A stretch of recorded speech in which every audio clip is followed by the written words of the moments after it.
My final guest for this episode is Christy Cameron, owner of Christie's Fireworks in Van Alstyne, Texas.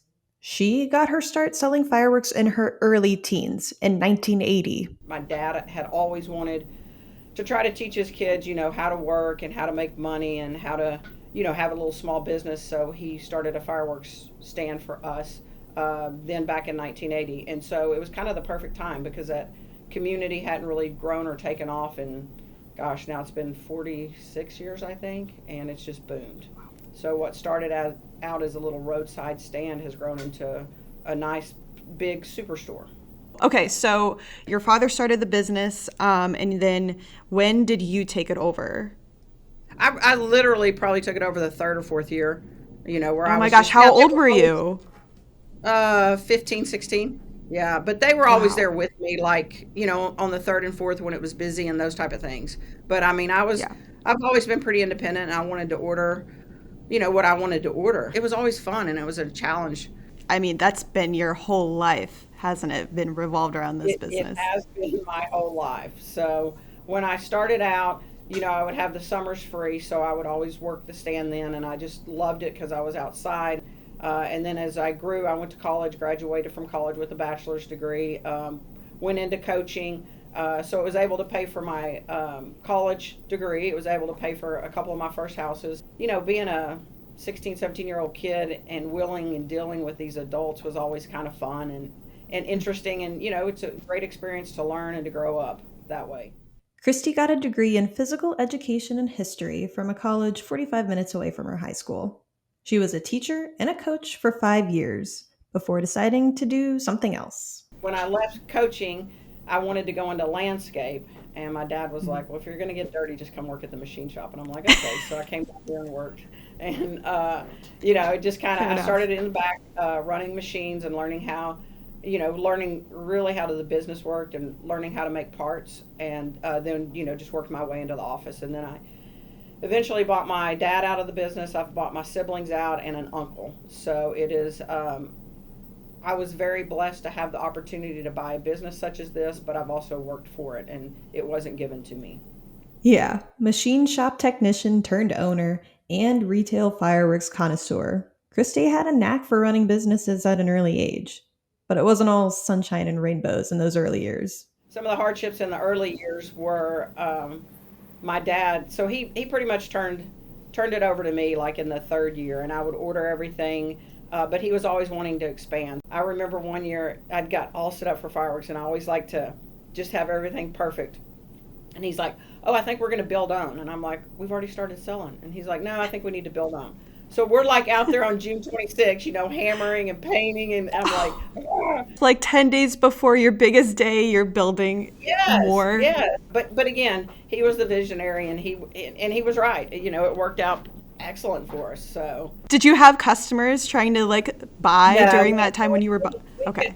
We could kind of push it off to the side, but when you had the little stand, you wouldn't get customers until a weekend, like a Friday and Saturday, or the second, third, and fourth. That's just how it always was. Sure. So you had a little bit of leeway with the 26th. You're just hey, not a ton of people. Let's just expand. How much did you expand? Oh, just double the size. I mean, it was. I mean, and it was a small. It was just a small roadside stand though, so it wasn't big. Like one time, it's kind of crazy, but one time we got a big machine at the shop, and it was in a crate, and so he took the base of the crate and we used it to build a fireworks stand. And so it was tiny, but we would try different locations, and at one time we went up and asked a lady, and she said, "Yeah, put it on this land." So we did, and 2 days later, we get a phone call from the owner. We didn't realize she wasn't the owner, so we had to go move the stand.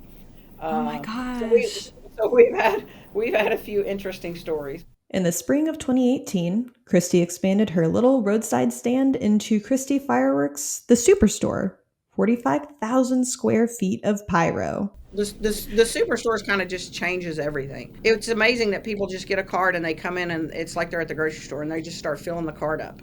And I tell the story that I used to think I was a fantastic salesperson and, that I could sell anybody anything. But you give them a cart, the freedom to go pick a product off of the shelf and put it in their cart, you can't compete with that.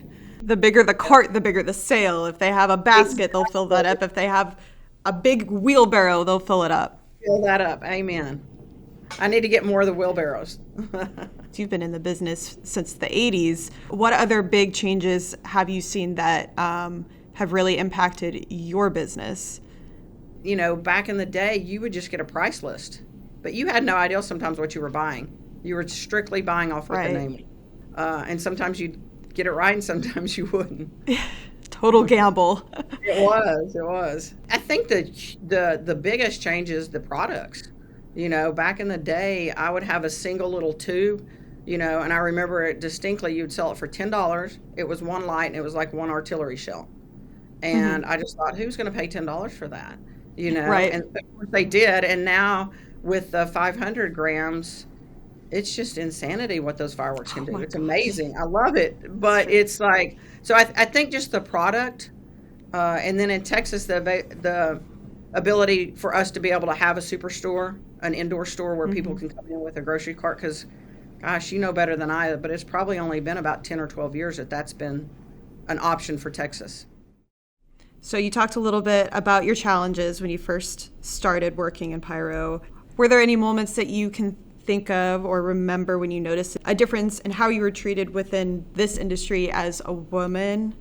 I think overall, just being a seasonal business, you don't run into that as much, but you do. When you're That's true.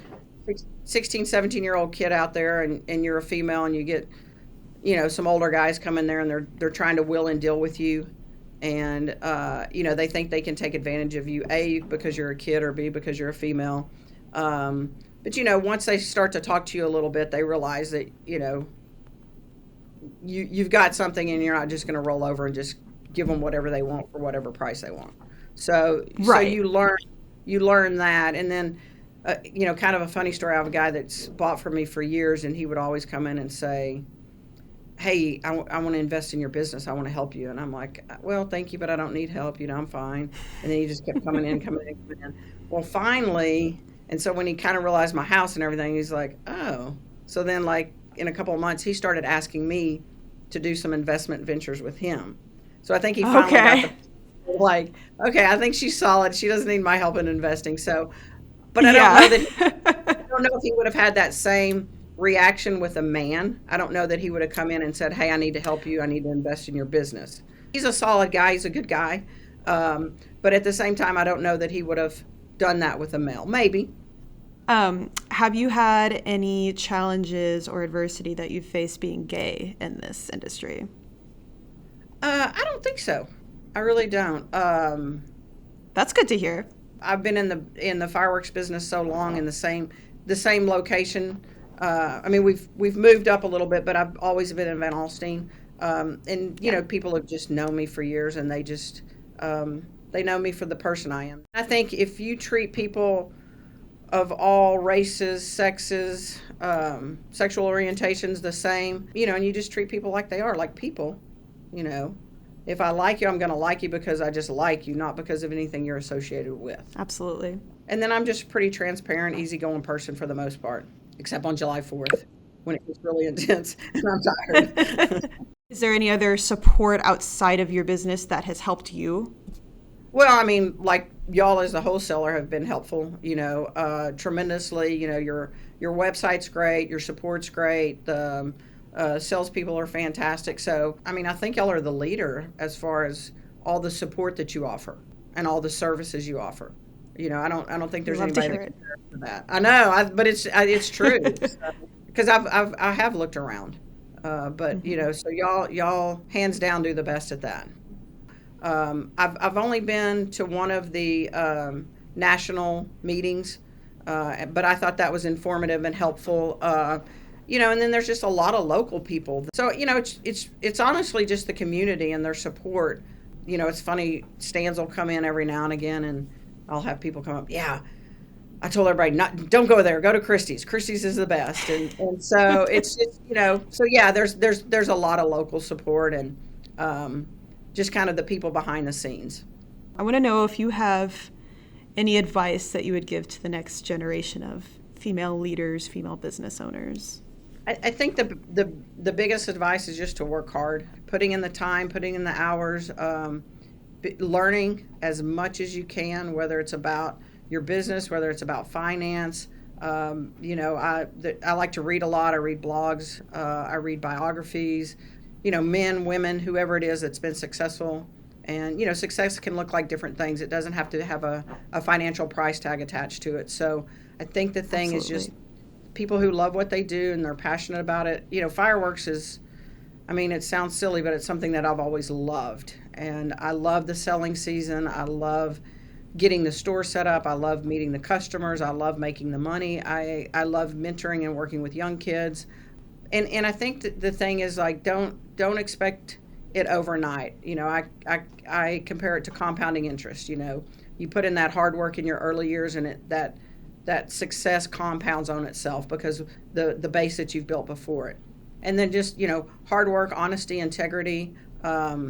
Maybe relax a little more in your young years than I did and have a little more fun. But put in the time, put in the hard work, and it will pay off. Is that the advice that you would give to your past self, is just to relax a little bit more, have a little bit more fun? A little more fun. I'm making up for it, though. I could tell you are. I could tell that this business gives you a lot of joy, and that's amazing to see after over 40 years of being in business. Yes. Are there any other women in the fireworks industry who you look up to or who inspire you? Honestly, I just don't know any of the other women that are out there. Mm-hmm. I'm sure any of them who've had a stand or a building or a business in the firework field in any form or fashion, I would have a lot of respect for. And it can also be kind of isolating too whenever you have your own stand, and of course you've got your local competitors and you're trying to make a name for yourself and your community. So there's that, and sometimes you don't always have the opportunity to go out and to network with other business owners in your industry in like a networking setting like the NFA or anything like that. So correct. Well, and even when you go to an NFA and you're a single female going in, that can be a little bit intimidating. So like I said, any woman that's in that business and just gets in there and does it is, a hero in my book. You're a hero in our book, Christy. Oh. You've done it. You're doing it. I do not have business partners, but I have one cute story to tell you. I have a young man, and he's actually working for me now here at the shop. He graduated at Texas A&M. And he started working fireworks when he was in 8th grade. And now he is 26. So he's worked through me fireworks through all that time. And then I have one of my best friends has a daughter that's 2 years younger than he is. And she started, and I've known her since she was born. So she started working fireworks literally from the time she was 5 or 6. Those two met at fireworks and kind of fell in love. But they were 2 years apart. He was going to college. She was in high school. So he went off to college, but they've always stayed in touch. And then last Memorial Day, they both came to work and went home, broke up with their partners or their, boyfriend, girlfriend, and now they're together. And I think they're going to. Oh my gosh. So I'm so excited. I'm like, I'll provide the fireworks. It's just things like that, with the fireworks and business. And, it's... really you learn in life, it's about relationships, and it's about knowing it definitely is that are good, solid people, and not even people that can help you, just people that are good and that, will be there if you need something, and then you'll return the favor and be there for them. Right. Reliability, loyalty. Yep. It's huge in this business. For sure. I think y'all have a fantastic story. Y'all started, about the same time? Maybe a little bit after I even started. Actually, yeah. Bechtold started John Bechtold, his stand, he popped up in 87. Yeah. And then just kind of snowballed from there, from his, he's entrepreneur to the highest degree. Right. And just to see that, so that's always been impressive. I just appreciate y'all and appreciate your support. Thank you so much. Thank you, Christy, for sharing your story. For those fireworks shoppers listening, you can visit her superstore, Christy's Fireworks, in North Van Alstyne, Texas, off of I-75. Her website is christysfireworksva.com. And that concludes our first Women in Pyro episode. I want to thank each of my guests again. please be sure to check out their fireworks shops this season. That was Kelly at Penguin Pyro in Lawson, Missouri, who, by the way, is open all year, Tammy with Regal Family Fireworks in Albion, Nebraska, and Christie's Fireworks in Van Alstyne. Thank you everyone for listening. Stay tuned for upcoming episodes featuring other female voices from the world of pyro. Happy Women's History Month. And before I go, I have to plug that it is demo season. Spirit of 76 is having our annual spring fireworks demo on April 27th in Columbia, Missouri. It'll be followed by our 8th annual Club Showdown between Missouri groups K-Cap and Mo Pyro, where they will shoot an amazing display each. And we're even offering a PGI display operators course during the day. Lots to look forward to on April 27th at Spirit of 76. So visit 76fireworks.com/demo for details and to save your seat.